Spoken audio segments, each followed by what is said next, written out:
Hamas को रफा से उखाड़ फेंकने के लिए इजरायली फौज ने रफा पर चढ़ाई कर दी है। इजरायल के युद्धक टैंक रफा के भीतर घुस चुके हैं। आईडीएफ लगातार रफा में हमास के ठिकानों पर बमबारी करती हुई आगे बढ़ रही है।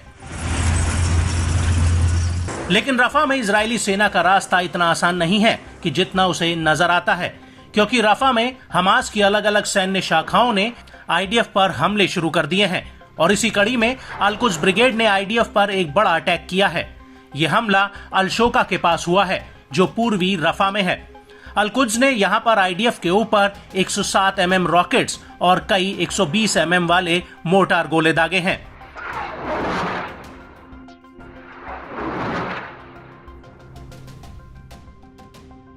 और इसी इलाके में अलास्का मार्टर ब्रिगेड के लड़ाकों ने इजरायली सैनिकों के ऊपर हैवी कैलिबर गोले भी दागे हैं।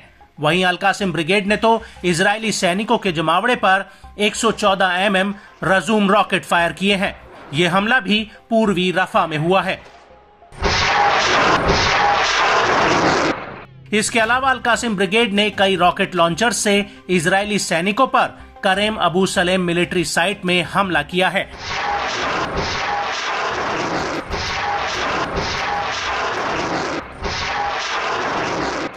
हालांकि एक तरफ जहां आईडीएफ गाजा में चढ़ाई कर रही है, वहीं दूसरी तरफ हमास इजरायल के ऊपर स्थायी युद्ध विराम का दबाव डाल रहा है। और अब हमास ने नेतन्याहू से दो टूक कह दिया है कि अगर आईडीएफ गाजा में हमले जारी रखती है तो किसी भी तरह का कोई युद्ध विराम नहीं होगा।